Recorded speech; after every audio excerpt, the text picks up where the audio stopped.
जो व्यक्ती बाळासाहेबांचा नाही होऊ शकला, जो व्यक्ती हिंदुत्वाच्या विचारांचा नाही होऊ शकला, जो व्यक्ती 25 वर्ष ज्यांच्याशी युती केली किंवा ज्यांच्याशी मैत्री होती त्यांचा नाही होऊ शकला, जो व्यक्ती देवेंद्र फडणवीस सारख्या मित्राचा नाही होऊ शकला, माझ्या मुस्लिम बांधवांना आवाहन करतो, उद्धव ठाकरे हे तुमचे कधीच नव्हते आणि तुमचे कधीच होणार सुद्धा नाही.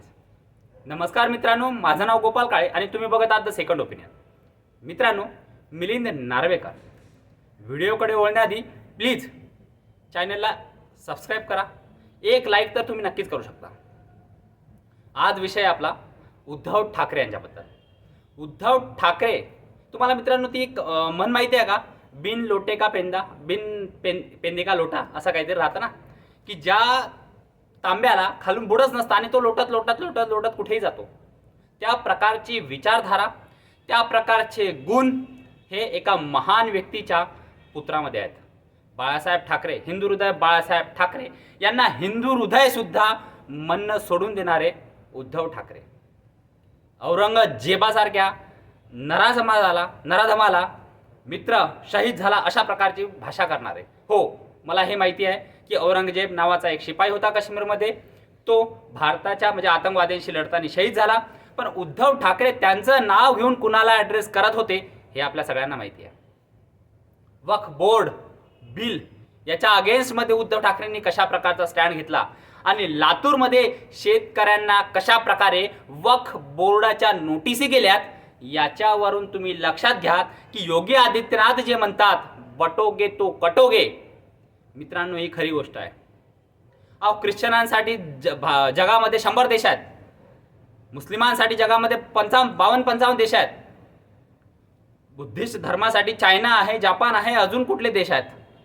पण तुम्ही हिंदू म्हणून कुठेच असाल, या गोष्टीचा विचार करणं गरजेचं आहे.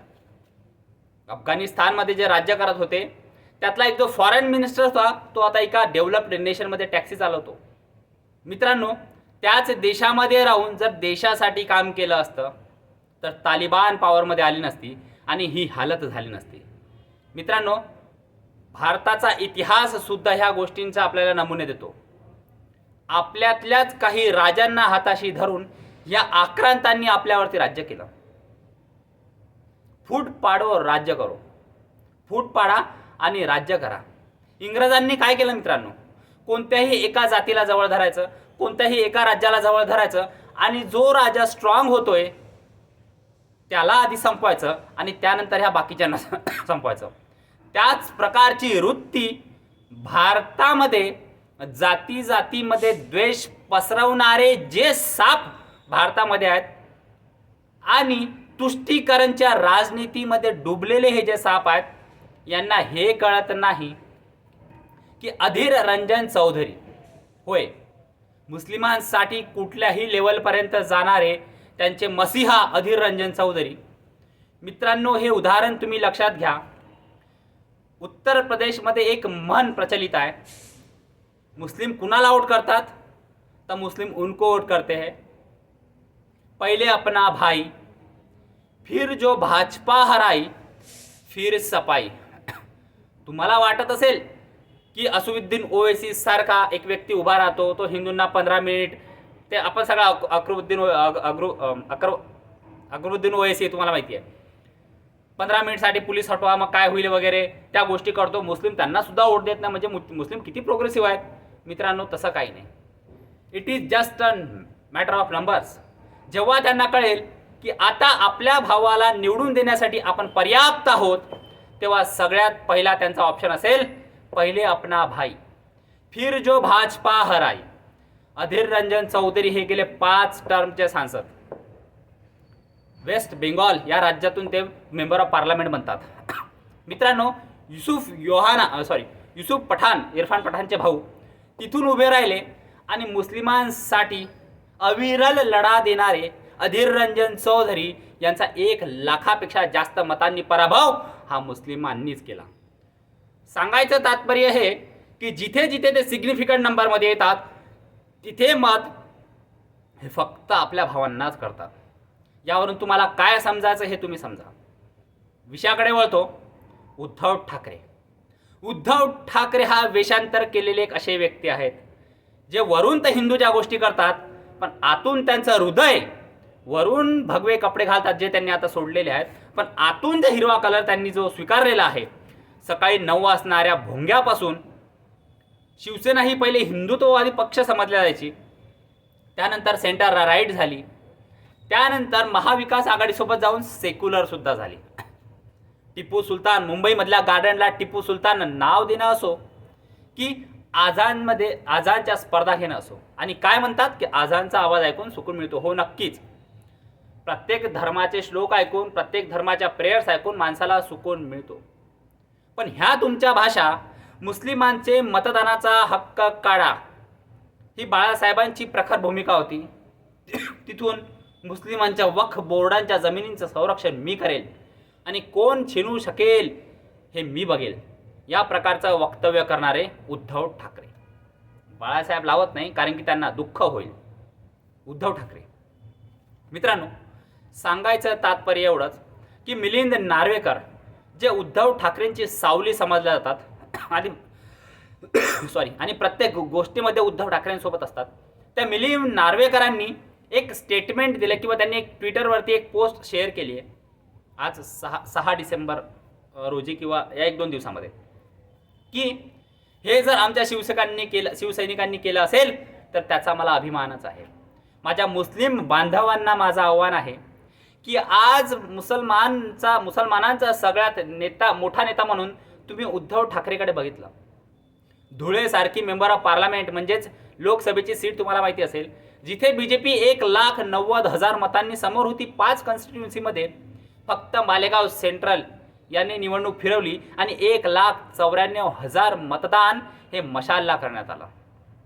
मुस्लिमांनी मोठ्या प्रमाणावरती उद्धव ठाकरे यांना साथ दिली, पण त्या उद्धव ठाकरेंनी तुम्हाला काय दिलं याचा विचार माझ्या मुस्लिम बांधवांनी करावा.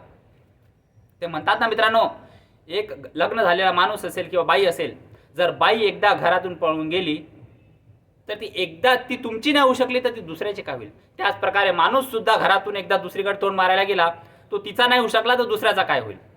गोष्टी दोन्हीकडून बोलतो बरं का, म्हणजे महिलांना सुद्धा राग यायला नको आणि पुरुषांना राग यायला नको, ठीक आहे ना. तर फेमिनिस्ट मी सुद्धा फेमिनिस्ट आहे, ठीक आहे. तर मित्रांनो, सांगायचं तात्पर्य हे की उद्धव ठाकरेंना हे माहिती झालंय की त्यांच्याजवळ जी हिंदू वोट बँक होती ती तर एकनाथ शिंदे साहेबांसोबत गेली, त्यांच्यासोबत जी मराठी वोट बँक होती ती तर एकनाथ शिंदे साहेबांसोबत गेली. जे हिंदुत्वाचा मुद्दा उद्धव ठाकरेच्या नावाखाली चालू होता किंवा बाळासाहेबांच्या पुण्याईमुळे उद्धव ठाकरे यांच्या मागे हिंदुत्वाचे मत उभे होते, ते तर बीजेपीकडे गेले. कटोंगे तो बटोंगे सारखा नारा देऊन योगी आदित्यनाथ यांच्या मागे उभे राहिले. आता उद्धव ठाकरेंकडे उरलं काय? ज्या मातोश्री समोर कुणाची जायची हिंमत नव्हती होत, वक्फ बोर्ड बिल याच्यावरून जेव्हा शिवसेनेचे मेंबर ऑफ पार्लमेंट बाहेर निघले, तर उद्धव ठाकरे यांच्या मातोश्री समोर उद्धव ठाकरे गद्दार हयचे नारे लावण्यात आले. एवढी हिंमत माझ्या मुसलमान बांधवांनी करून टाकली. त्यांना खरंच मानाचा मुजरा द्यावाच लागेल. त्यांना खरंच मानावं लागेल की उद्धव ठाकरे यांना त्यांनी जागा दाखवून दिली की अरे उद्धव, तू आमच्यामुळे आहे बेटा, तुझ्यामुळे आम्ही नाही. आज मुस्लिम बांधवांनी उद्धव ठाकरेंना सगळ्यात मोठा नेता मानला आणि हे ग्राउंडवरती बघितलं मी. मुस्लिम्स पॉप्युलेशन उद्धव ठाकरेशी जेवढी रेझोनेट करत होती तेवढी कुणाशीच करत नव्हती.